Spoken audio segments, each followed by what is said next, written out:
بسم اللہ الرحمن الرحیم الحمد للہ رب العالمین والصلاة والسلام علی اشرف الانبیاء والمرسلین۔ ہمارا فیضان تجوید کے اسباق کا سلسلہ چل رہا تھا اور گزشتہ درس کے اندر ہم نے سکتہ اور امالہ کے حوالے سے سبق پڑھا تھا۔ تو مختصر سا سبق تھا لیکن اہم تھا۔ آج سبق نمبر 25 ہے وقف کا بیان۔ تو وقف کا ویسے وقوف وقف اس کا مطلب ہوتا ہے رکنا، ٹھہرنا۔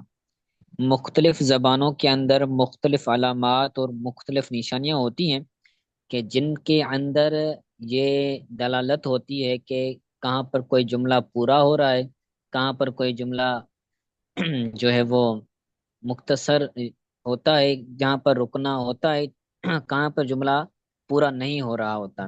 تو علامات اور نشانیاں یہ ہوتی ہیں، جس طرح اردو کے اندر کاما کا استعمال کیا جاتا ہے تو کاما یہ جملے کو پورا نہیں کرتا۔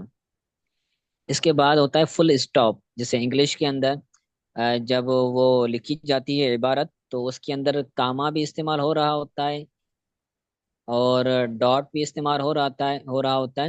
اسی طرح فل اسٹاپ بھی استعمال ہو رہا ہوتا ہے۔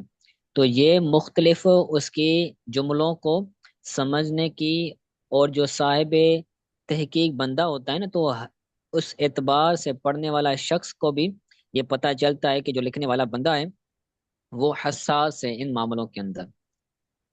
ٹھیک ہے، تو وقف کا بہت بڑا زبانوں کے اندر بہت کردار ہوتا ہے وقوف کا۔ تو اسی طرح عربی کے اندر بھی ایسے علامات، ایسی نشانیاں ہوتی ہیں کہ جہاں پر رکنا ہوتا ہے، کہاں پر جملہ پورا ہو رہا ہے، تو یہ سب پتہ چلتا ہے۔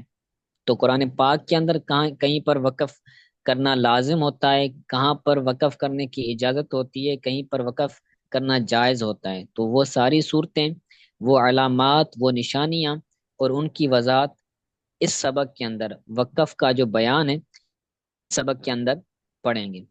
تو پڑھتے ہیں۔ کہتے ہیں وقف کا لغوی معنی ہے رکنا یا ٹھہرنا۔ وقوف یا وقف کا مطلب ہوتا ہے رکنا، ٹھہرنا۔ اور وقف کا اصطلاحی معنی کیا ہے؟ کہتے ہیں کلمے کے آخر میں، کلمے کے آخری حرف پر آواز اور سانس توڑ کر اسکان، روم اور اشمام کے ساتھ آگے قرات کی نیت سے تھوڑی دیر ٹھہرنے کو وقف کہتے ہیں۔ تلاوت کر رہے ہوں گے تو سانس توڑ کر اسکان کریں گے۔ اسکان کا مطلب ہے حرف کو ساکن کر دیں گے، یا پھر روم کریں گے۔ تو یہ تین قسمیں ہیں، پیچھے بھی بیان ہوا ہے مد والے سبق کے اندر غالباً۔ تو اسکان، روم اور اشمام۔ اسکان کا مطلب ہوتا ہے حرف کو ساکن کرنا۔ اسی طرح دوسرے یہ بھی وقف کی ہی ایک قسم ہے۔ تو اس کے ساتھ جو ہے وہ قرات کی نیت سے تھوڑی دیر ٹھہر جانا، کہ تھوڑی سانس میری جو بند ہو رہی ہے تو سانس لینے کے لیے رکنا، تو اس کو وقف کہا جاتا ہے۔ اس کے اندر آواز بھی رک جائے گی اور سانس بھی رک جائے گی، جیسے الحمد للہ رب العالمین الرحمن الرحیم مالک یوم الدین۔ ٹھیک ہے، تو یہ وقف ہو گیا۔ سکتے کے اندر کیا ہو رہا تھا؟ سانس نہیں توڑ رہی تھی، آواز کم ہو رہی تھی، سانس توڑے بغیر آواز پست ہو رہا تھا سکتہ کے اندر، لیکن وقف کے اندر دونوں چیز ختم ہو جائیں گی۔ کہتے ہیں اگر وقف کرنے کے بعد آگے قرات کی نیت نہ ہو تو اسے اصطلاح تجوید میں قطع بولتے ہیں۔ یعنی اگر وقف کرنے کے بعد قرات کرنے کی نیت نہیں ہے، بندہ سورہ فاتحہ پڑھتا ہے اور اس کا مقصد یہی ہے کہ میں سورہ فاتحہ پڑھوں، اس کے بعد کوئی تلاوت نہ کروں، تو اب اس نے وقف کر دیا، وقف کرنے کے بعد اب اس کی تلاوت کرنے کی نیت نہیں ہے، تو کو اس انداز کو اصطلاح تجوید میں قطع بولتے ہیں، کہ اس نے تلاوت کو منقطع کر دیا۔ ٹھیک ہو گیا؟ آگے وقف کی اقسام بیان کرتے ہیں۔ کہتے ہیں بنیادی طور پر وقف کی تقسیم دو اعتبار سے کی جاتی ہے، محل وقف کے اعتبار سے اور